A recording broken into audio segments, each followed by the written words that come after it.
that woman off my mind.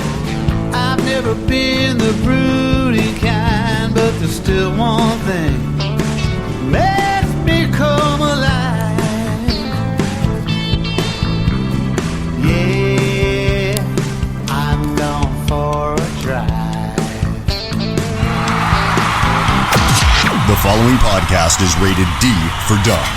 You're listening to Dumbing It Down with Dave, the fastest podcast on earth. Listen to Dave commute to and from work on the New York State Thruway in his 2008 Kia Rio LX. He talks about pragmatism, truth, happiness, and the search for it all. Join Dave as he asks and tells you how life ought to be. And now, here's Dave.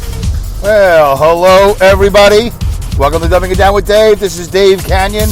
I am your one and only solo podcast host for this and every episode of Dumbing It Down with Dave. I am your pragmatic podcaster, and we are in the caravan on the New York State Thruway northbound, just north of Catskill, on my way to work. It is November 5th. It's a Tuesday, and it is just after 6 p.m., 6:07 Daylight Savings Time, Eastern Standard Time, whatever time it is, that's the time it is. 6 o'clock northbound. I am very aware of the location I'm at and the time I'm at, especially because the deer in New York State, I don't know about the deer in the rest of the world, but the deer in New York State are, I think what they call it is rutting, R-U-T-I-N-G.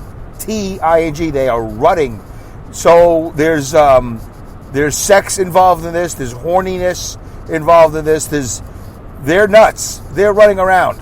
They don't care where they go. And it's interesting to me the difference between this season, which is by far the goriest season of all the seasons in New York. You know, this particular time of year. And is it ironic? It's kind of ironic because I think it's right before hunting season. Because I'll go up the Thruway and I'll just see blood and guts. By the way, this particular part of the show is not recommended for children if you have them in your car, because we are going to be talking about blood and guts like a fiend, like a bandit. No, we won't be talking a lot about that, so you don't have to turn off to another episode or to another show. I'm just making mention of the fact that there's a specific time of the year that you really have to pay attention. And all of this, I probably should take a way more serious tone. All of this in light of, it's within days of a friend of mine, by the way, and I will mention his first name. His name is Kyle, who was in a motorcycle accident, apparently right down the road from my house. He was riding his Harley. I used to work with him. He recently changed jobs to another company. But he made contact with a deer right there on a road right by my house. And he is not doing well, from what I understand. I have not received an update, and I don't want to bring everybody down, but this is the way it is. This is life, right? You know, it's part of it. It's part of pragmatism, truth, happiness, and the search for it all. And sometimes you don't find happiness. Oftentimes you don't. So I was notified of this by my son, who told me some guy. And he said, "Oh yeah, some guy." I mean, what do you mean some guy? And he said, "I read it on this website, HV1, Hudson Valley 1. So I went to Hudson Valley 1 just out of curiosity, because I use another app for my local news, and I was kind of curious about this HV1. And I'm reading the article, and bam, there's my friend Kyle. So my former coworker, a trucker colleague of mine, comrade, road warrior, without a doubt, Kyle Lewis, because he would definitely drive a truck as well as anybody. He was a good man that was there when I needed him. He was one of those guys that day in and day out I look forward to. Well, he's not passed. He's still alive as far as I know. I'm talking about him like he's passed. But I am paying tribute to somebody who, listen, I'm not going to do this every episode and pick one guy's name out and mention his first name and all that. I'm doing it because, why am I doing it? That is a good question. Why am I talking about somebody I know and you don't know? Well, maybe because I have a motorcycle and I am a truck driver, and it's like, whoa. And it was right down the road from my house. So, anyway, he was a good guy. He is a good guy. He was a good guy when he worked with me, and I hope he does better. And if you want to pray for him, that would be fantastic. Send out positive thoughts and vibes to Kyle. I don't know exactly which hospital he's at, but I'm sure in the cosmic ways of the universe, if you send out prayers and good vibes, it will find its way to him, and he will make a full recovery and eventually get back to work and all of that. He is definitely a man of joy. He definitely has joy in his heart. He was a pleasure to work with and be side by side with. Even in those bad days and those bad moments, he was there. Good guy. And that's basically it. When a guy says, "Oh yeah, he's a good guy," that's it. That's all you need to know. He's a good guy. And there's a lot of opposites to good guy. I'm not gonna go down that road. But if you don't hear good guy, he's probably not a good guy. He was a good guy. All right, so I actually had my motorcycle parked out in a parking lot for the last month and a half or so, maybe more, maybe 2 months, and I had 3 for sale signs on it. And every so often I get a call or whatever, and somebody would reach out, but nobody actually followed through. One guy took a test drive. He liked the bike, but he said, "Well, I'm not going to buy a bike now. We're at the end of the season." So I'm like, "Oh, well, we were at the same end of the season when you started the test drive." But I guess he, whatever. His wife talked him out of it. It doesn't matter. I'm going to put the bike back out in next April or May. Before the season even starts. I put 3 for sale signs on it. At the end of it all, there was 1 for sale sign left. I don't know what happened. The wind, somebody stole them. I have no idea. So anyway, I'm pretty much done with riding a motorcycle. I've been done with it for a while, and I think I've told the story before. By the way, at the top of the show, that was Hal Aaron, Hal in Philly. With Going for a Drive. Great song. Going for a Drive. Hal in Philly. His real name is Hal Aaron, but he goes by Hal in Philly. And his website is called Tales of the Road Warriors. And on that website, you will see links to all his podcasts. And he has many. He has one where he pays tribute to Peter Tork, which is actually, I thought it was T-O-R-K. I think it's T-O-R-C-H, short for Torkelson. But it doesn't matter how you spell it. He was from the Monkees. And he has a whole bunch of other great episodes where he talks to musicians who are on the road. So that's Hal in Philly, and I'm giving him credit for the song Going for a Drive, which I really enjoyed playing at the top of the show. And of course, you did hear Alex Exum's voice in the intro, also as well, alexexum.com, and the Exum Experience, Alex Exum, EXUM.com. And at some point, you might hear an AI voice later today. You might not, and that would be provided to you by Linda Irwin from Awesome Insanity Surfers. Check out Awesome Insanity Surfers. Hal in Philly, Tales of the Road Warriors, you'll find on Stitcher and many other podcast platforms.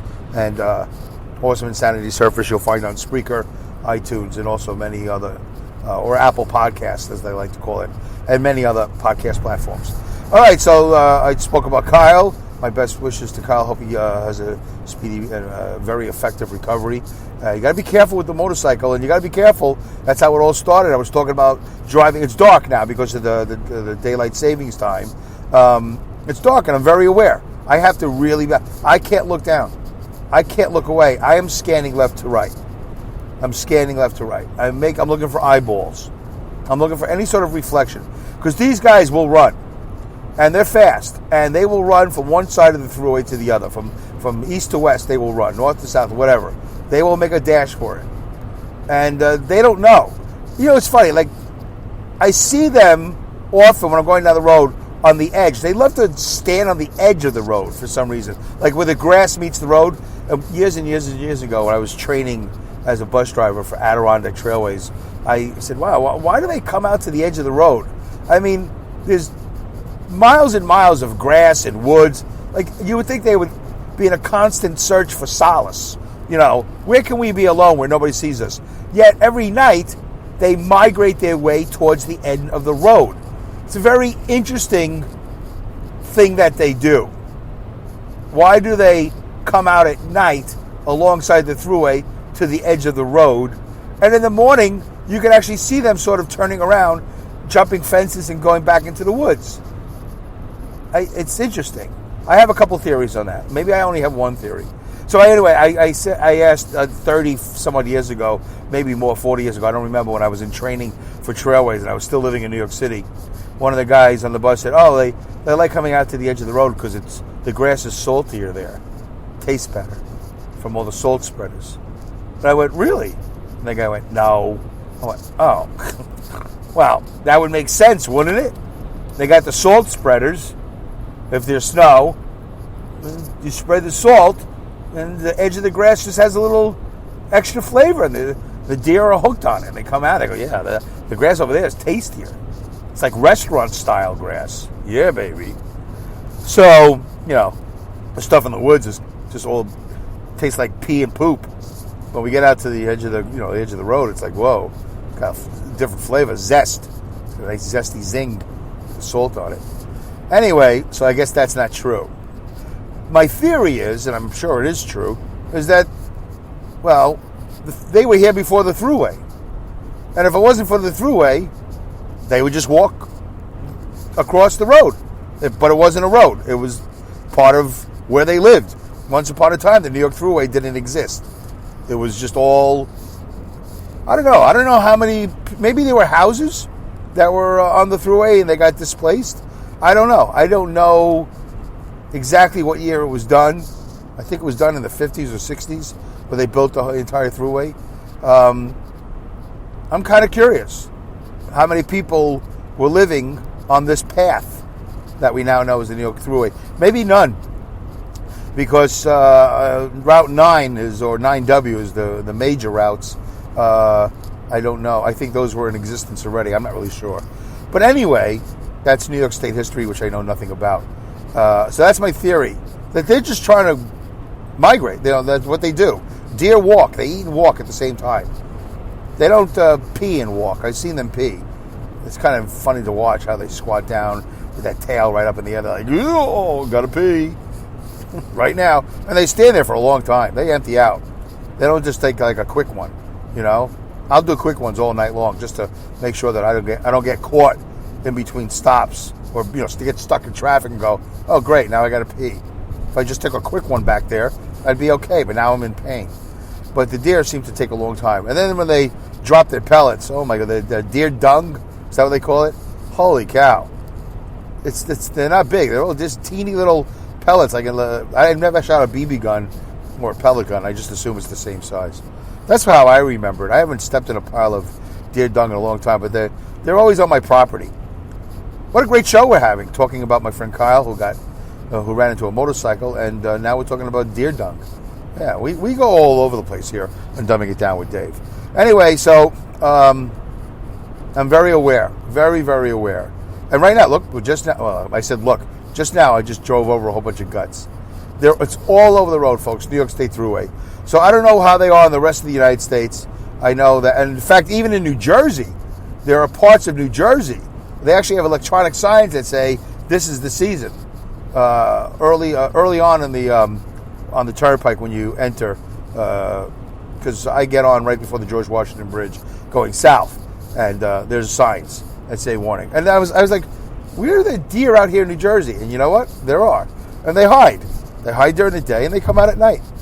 I don't know what they do all day. They go down into a basement somewhere, play poker, watch TV, and they go, just take a break, take a little nap. And then they sense it's getting dark. They go, time to go, got to go to work. And they come out here and they torture us. Anyway, in all the years that I've driven, I've never hit one. I've never hit a deer. I've only had one encounter with a deer with a vehicle I was driving, and that was in my Dodge Omni long time ago. I was on my way to a racetrack called Akron Speedway, and I think it's Whitfield Road. I don't know the name. I forget. It sounds very close to the name of the road, but there was a road that led to the track. There was like one specific road that led all the way up to the track from Route 209. I don't know why I'm giving you all these route numbers. What do you care? So anyway, I'm going up the road, and I see the deer like out in the field. I just see him, he's just hanging out. And really, my memory now is that, my memory now is that he kind of saw me and then made a beeline for me. Like, oh, I'm going to go run into that car. And I'm driving, and I'm driving in one direction, forward, and I see him, and he comes from my right-hand side, the passenger side, and he runs, and I don't know if he wanted to run in front of me and beat me. I have no idea, but it all happened kind of really quickly. This didn't happen like in 30 seconds. This happened in 3 to 5 seconds. And he just starts running, and he runs into the side of my car. I'm not going fast. I'm doing, 30, 40, I don't know, because there was a speed limit on that road, and the local police like to ticket people on the way, rushing to the track. And the deer hit the car, but not very powerfully. He kind of just ran up to it and kind of kissed the window, because I remember looking to my right going, oh my God, I can't believe this guy's, coming for the car. And he kind of put his face, like comedically, kind of on the side of his face, kind of, rubbed against the window, and I could see his lips going, like that. And I don't know if I saw his tongue, but it was all very quickly. And I look at it, I can't believe it. That was my encounter with a deer. It was kind of funny. I wish I could have taken a picture of that moment where his face was up against my window. It was up against the passenger window. And I think he just cut his lip. He might have bitten his lip. I have no idea. But I had a blood stain on the side of the window. And I thought that was very funny. Because I know a lot of guys drive down the road with these cars and bammo. I mean, radiators totaled and, whatever. It's often a disaster. But I actually had a very comedic moment where the deer just kind of smushed his face up against the window. Didn't break anything. Nothing. And he just bit his lip, I think. Left a little bloody mark. And he probably went, oh! And then he ran away. And that was the end of that. But was that? No, that couldn't have been running season, because there would be racing season. So they're not running in that. So I think I'm pronouncing it right. I think I'm spelling it right. I'm not even sure. But it has something to do with their hormones and reproduction. And they're just out of their minds right now. So if you're in New York State, be careful. There you go. That's it's a deer show. It's a wildlife show we're having today. Dumbing It Down with Dave. We were all over the place. I'm just sharing with you my experience, which is a lot better than some of my experiences, which are definitely like doggy downers. And I'm not doggy down right now. I'm tired, which is interesting because you think I'd be all fully refreshed on my way to work, but I didn't really have a great day and a half off. It's supposed to be 3 days, but I work overtime, so I bring it down to 2 days, and because I work nights, it really turns out to about a day and a half. And if you really want to boil it down even more, it's really just 1 day. And I spent my 1 day being very busy, and it wasn't for me, not really. But I was doing this, I was doing that. And remember, I'm coming off the Halloween thing last Friday where I talked about that. I got some nice reviews on that. Maybe we'll go to that. I usually save the review shows for bonus episodes, but I don't really know if I really have anything to tell you, except I'm exhausted on my first day going into work, and I really wish I didn't sign up for overtime. But on the other hand, I'm very glad I did, because I need the money. So I'm doing it. Let me see how I'm describing the Halloween show. In this episode of Dumbing It Down with Dave, Dave relates a chain of events, including the day after Halloween, his wife's birthday, a flat tire, among others, that resulted in him wondering how he could have gotten more sleep. Yep, that's pretty close. That's pretty accurate. Good job, Pauline. Let me see here. One of the comments on the Halloween show, I wrote, thank you for listening. Linda Irwin wrote, hello, Dave and Hazel. Linda Irwin wrote, thank you, blushing, because I probably just promoted her show really well. She talked to Linda Irwin wrote, that's a hard one. She wrote, still decent weather here, high 30s, low 40s, sunshine, no wind. Oh yeah, because we had a windy Halloween here. It was really crazy. And then she wrote, Linda Irwin wrote, what a nightmare day, but would have made a great television episode. Yeah, it was kind of comedic. It was definitely weird how everything went down. And Nick, old friend of mine, Nick, commenting on the show. I think it's the Nick I know. It's got to be the Nick I know. Because it just says Nick here. I completely resonate with the desire to be on a team. Currently looking for that in a life partner. Yeah, I got you, Nick. I was talking about, all in all, what would I like to do if when I finally transition into life? What is it I like to do? Yeah, I like to be part of a team. I like this job to be feeling like I'm part of a team. And we've lost a lot of key players. And even then, it's tough because everybody's got their own agenda, which I understand. And I wish this management that I work for, I wish this company was more of a unifying organization where we all have a common goal. But we don't. It's just not the way it is. And I want to go down this road of my company, blah, blah, blah, I hate my company. I don't. Listen, they pay me. The check clears. I get it. And that's really, at this point in my life, that's good enough. The check clears, they pay me. And I'm getting overtime. And, this is going to help me transition. If I continue this pace for the next 4 years, if it doesn't kill me, it'll help me build not only character, it'll help me build my bank account. And then Nick wrote, the bit about the hunters almost had me in tears. Almost. Not close enough, but almost. The bit about the hunters. I think I was talking about when the hunters go out and they shoot each other. I do find that funny. I was holding back, I think, if I listened to that episode again. I was holding back. I didn't want you guys to think I was absolutely insensitive. But, yeah, it's funny. You're out there, you're in a tree, you're spreading urine, you got the camo on, of course, everybody makes jokes about hunters wearing camo when it's obvious you see them, they're wearing camo. But anyway, how many minutes we got? 23. And I just always find it humorous when they shoot each other. I find it funny when they shoot themselves in the foot too. That's kind of funny, I'm not going hunting almost ever because it's just not my thing. But I would like to get a gun. I would like to know how to use it as well.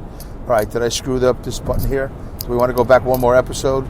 All right, that was the Halloween. That was that. By the way, this is episode 169. And, of course, I'm obligated to say, can you believe it? It's 169. We're so close to 200. I'm not going to do the episode 200 I want to do, but it's going to be what it is. Bonus episode, let's go for a drive. Let me see. Did I get any comments on that? Let's see. As I get to exit 23, almost rear end somebody. Let me see. What did Linda Irwin wrote? Hello, Dave and David. Nice song at the intro. Yes, that's Going for a Drive from Hal in Philly. Linda Irwin wrote, tell the wife happy birthday for me. You know what, Linda? I neglected to do so, but I will do my best to remember that. Linda Irwin, oh yeah, because I talked about, because I get a little turned on by Emma's voice. AI Emma. So Linda Irwin wrote, the movie Her was about a guy who fell in love with his cyber female program. Emma would love anything you would gift her. Cyber flowers, cyber champagne, you name it. Yeah, baby. Linda Irwin wrote, you are not cursed. You are gifted with finding the rare individuals who are enjoying or who are something enjoyable. But what am I talking about? All right, let's do this again. Take two. You are not cursed. You are gifted with finding the rare individuals who are something enjoyable but understated. Yes. Very good, Linda. That's very appropriate. Yeah, I do. I have these people in my life, and they're just interesting and talented enough, successful enough, but just not the people who invite me out to their mansion, in Malibu, which is, I think, under fire right now. It doesn't really matter. But you know what I'm saying? And this has been, constant in my life. Linda gave another weather report because I talk about the weather here in New York. Cold and clear here. Expected today. Forward through the next week. Going outside with my coat on as much as I can to get that autumn air. Good job, Linda. And then Linda writes, Pauline, social media manager. Yeah, maybe social media manager. That might be good. Right now, she's the only one doing it. So she is the social media manager at this point. And I can't even really suggest a lot of things because I don't even know what to do. So anything I'm doing out there social media-wise, it's probably Pauline's behind it. She's doing a great job. She gets a little embarrassed when we talk positively of her. So I promised her I would tone down the, whatever it is I'm doing, the praise. The artificial intelligence, Linda Irwin wrote, the artificial intelligence folks would love to work for you. They get paid in bits and bytes. Bytes and bits and bytes. Okay, well, listen, I'll have to figure that out. Linda Irwin wrote, me in a tiger print tank top. Now that in itself would be funny to see. Yeah, because she talked about shooting somebody with a Nerf ball thing. I forgot what we were talking about. But she would protect me or something like that. She would fight somebody off of me with a Nerf ball or something like that. Nerf baseball or whatever. All right. And, Hal in Philly comments, hilarious. Hilarious. He wrote, exclamation point. He just wrote it once. I said it twice. This is not the show you wanted, is it? Gotta love that, Emma. Thanks for all the publicity. You really didn't have to devote almost an entire bonus episode to me. It is a very funny story. Maybe I'll repost it in a Best of Road Warriors episode. You rock, Dave. He kind of mistyped here. I'll see you again soon, or I'll talk to you again soon. Right now, I gotta go. ... I'm going for a drive. Good job, Hal Aaron. And Hal also wrote, my favorite podcast app is now Stitcher. Yeah, because we were talking about Himalaya, but he's now on Stitcher. And then he wrote, a couple of days later, he wrote, and Spreaker 2. Changed his mind. And Spreaker 2. I just started a new podcast called Easy When You Know How. You know how people say easy when you know how? He started a podcast called Easy When You Know How, H-A-L. It is on Spreaker because of you. That's me, Dave. He's putting the responsibility on me. I decided to try Spreaker Studio so that I can make short little episodes in my car like you do. There you go. That's the comments for the last 3 episodes, and we were almost close to being at the end of the show. Wow, 27 minutes, which is good because I'm almost at the job. So there you go, folks. Another episode 169, Dumbing It Down with Dave. What do I have to look forward to this week? This week of November 5th? Well, I'll be living here in the caravan, here at work, the caravan. Try to get some exercise. Don't forget Dave's Fit Life. Why am I living in the caravan? Why don't I go home? If this is your first time listening to the show, Dumbing It Down with Dave, the podcast, is all about pragmatism, truth, happiness, and the search for it all. Dave's Fit Life is Dave, me, living in my caravan, this vehicle here, and working on getting fit, fitting things into my life, and living in the caravan at work, at my job, instead of going home because my commute is long. And phase 1, we're in phase 1. We're in season 2, but we're still in phase 1. I can't seem to get out of phase 1. It's very hard, as a matter of fact. I'm being honest. Very, very hard to get out of phase 1. It's just really exchanging 2 hours of commuting for 2 hours of exercise. You'd think it'd be easy, but it's not. It's harder than ever, especially when you go home and, on a special day to give your wife a birthday present and all hell breaks loose. And there's just always something. And now we're getting into the winter, so I have to learn how to live in this van and keep myself warm. I am not prepared at this point, but I'm going to have to figure it out. I do not have the top of the line sleeping bag. I do not have thick flannel pajamas and all that. I don't, but I will keep you posted. So thank you for listening to Dumbing It Down with Dave. Folks, it is time for me to go. Thank you for listening to this episode of Dumbing It Down with Dave. Goodbye, good day, good night, good luck, good riddance, good rats, Godspeed, and great skills. Take care.